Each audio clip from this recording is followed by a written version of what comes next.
Harry asks, what are your thoughts on a Bitcoin proof-of-work change to combat mining centralization? Lately, we've had the anonymous owner of Bitcoin.org, Cobra, come out in favor of a proof-of-work change and has been voicing concerns about Bitmain controlling ownership over 3 of the main Bitcoin mining pools. And the quote here is, as of the last writing, at least 53% more likely of the hash rate is controlled by. And they mention 3 different pools. This is a dangerous level of centralization. Is this a real concern threat to Bitcoin, and does something like a proof-of-work change really address the core issue of mining centralization and control, or would it only delay the inevitable? What other options would be available for Bitcoin to combat hidden pool ownership by large actors such as Bitmain, if such ownership is in fact legitimate? There are good examples of other communities trying to combat ASICs in recent times. So I would like to know why Bitcoin itself could not respond in a similar way. An example below. And it goes on to, you can read the question yourselves, but it goes on to talk about a recent change in the way Monero does its proof-of-work algorithm in response to the release of ASICs. So I disagree. I think a proof-of-work change doesn't combat mining centralization. In fact, it's likely to make it worse. You see, the thing about proof-of-work at the moment is that the centralization is driven by economic factors that have a lot to do with how quickly Bitcoin went from being CPU mined to being GPU, FPGA, and finally ASIC mined over a period of about 9 years. This meant that the hardware was being obsoleted very, very quickly, which gave enormous advantage to those who had close proximity to silicon fabrication plants and cheap electricity. And that's 99% was concentrated in particular regions of China. But those incentives and that economic structure is pretty much over.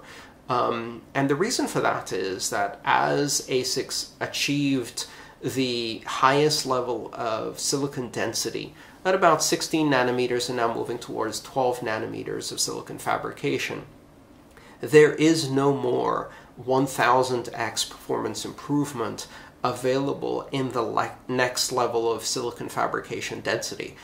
We've already hit the wall. Moore's law applies, and now you can get maybe a 2x improvement in performance over the next 18 months, and even that's doubtful because at these levels of densities we're reaching kind of the end of Moore's law in a traditional sense of chip density.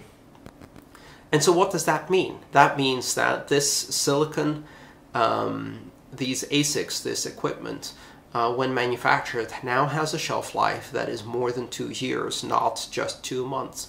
And that means that it can be deployed in many other places where there are a set of favorable conditions, which include both cheap electricity, low operating costs, but also several other considerations, such as political considerations.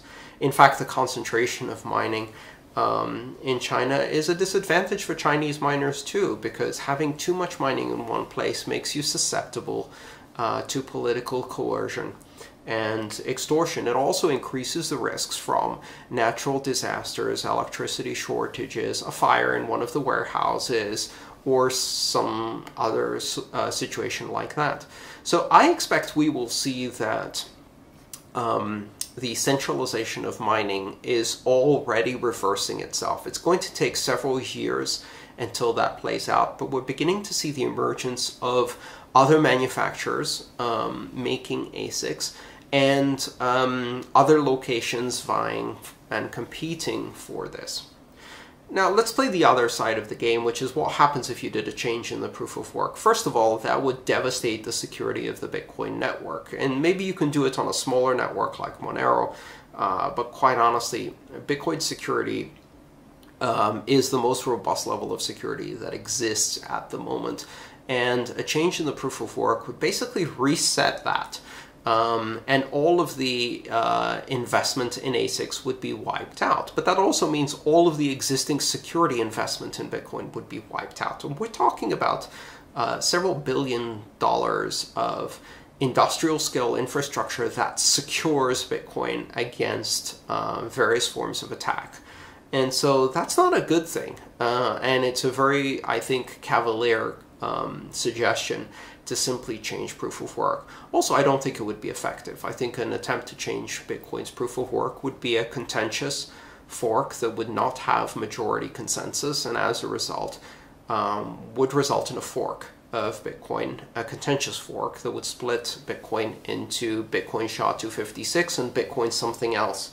And the Bitcoin something else would have a very hard time rebooting its security. Also, who do you think would reboot that security faster? So let's say the proof of work algorithm is changed, maybe made a bit more ASIC resistant. Well, theoretically, the very same players who have a couple $1 billion of liquid cash available to them, all of the operating expertise, manufacturing pipelines, relationships with silicon fabrication, and access to inexpensive electricity, you think they might have an advantage in rebooting their entire operation and investing in the new proof of work algorithm? Arguably, they would gain an even bigger share of the new proof of work algorithm mining and manufacturing facility, because it would set back everybody.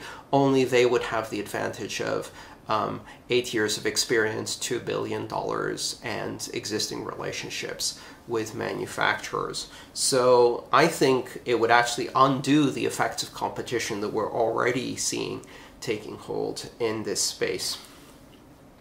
So no to a proof of work algorithm change, no to shooting Bitcoin in the foot in order to really deal with a threat of centralization that I think is already waning, and no to giving more power to developers or other parties who make unilateral decisions about proof of work algorithm and split the consensus of the network. Is a hard fork still a valid option in case of emergency? In case it's needed to hard fork Bitcoin for any reason, is that still a valid option now that Bitcoin has started to have a lot of users? Would that not be a big mess? And in your opinion, what threat or event could lead to a hard fork? Thanks. So Zell, I think the question here really comes down to what we mean by a hard fork. A hard fork in itself is not necessarily a bad or disruptive thing.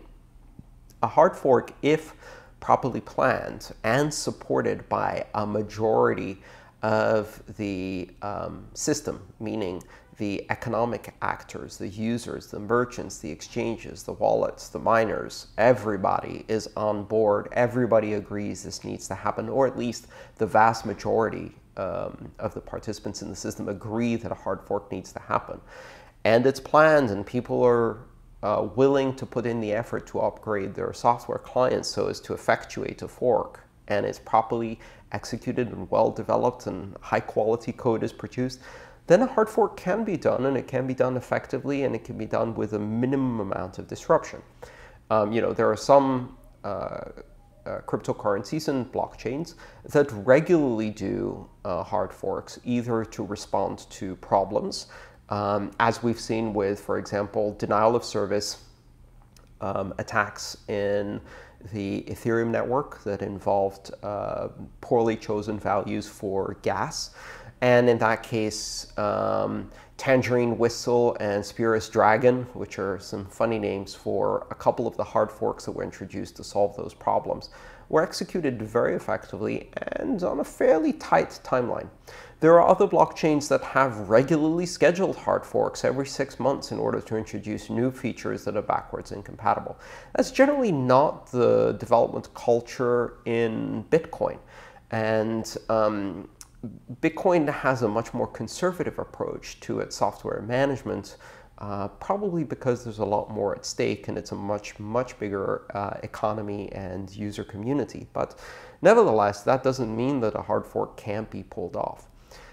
Contentious hard forks where a small part of the network wants the hard fork and the majority doesn't, those are very problematic, and these can lead to chain splits, as we've seen in the past. But let's say, for example, you asked me what threat or event could lead to a hard fork. Let's say, for example, that the fatal flaw was discovered in SHA-256 that would very quickly lead to a compromise of the proof-of-work algorithm and a weakening of the security of the chain.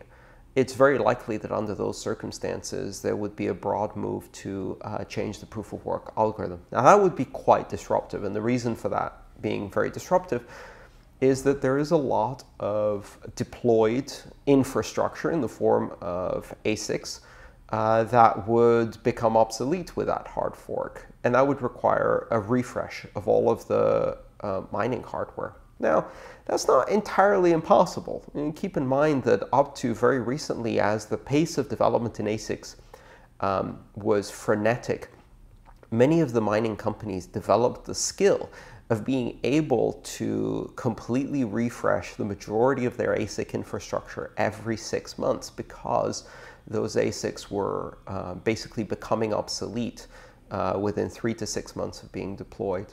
So it's not unthinkable that you might need to and be able to execute a proof-of-work change algorithm, and that the mining companies, if it was in their interest, would not only go along, but would be able to quickly refresh, probably within 6 months, their hardware infrastructure.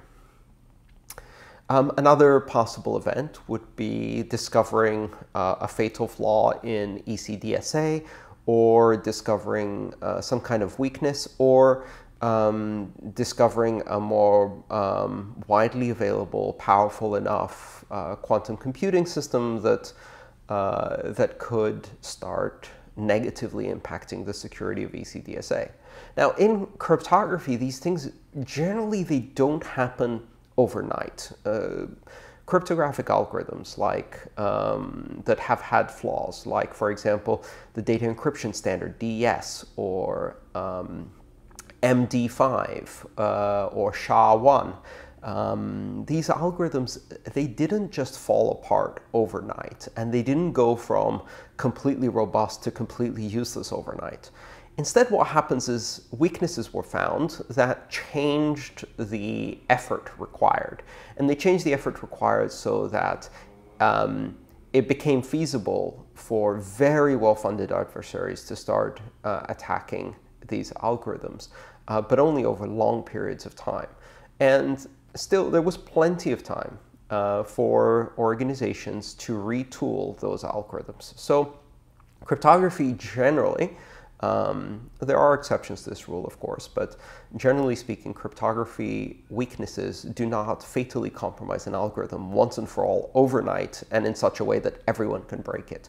Instead, they weaken it, and they weaken it such that we anticipate that 6 months from now, you can do it for less than $10 million and less than a warehouse full of equipment, so we'd better start changing things up now to protect against that eventuality. So in those cases, we might need to implement a hard fork. But then again, some of these problems, perhaps many of these problems, can be solved with a soft fork too. It remains to be seen. I think it's still a viable option in an emergency.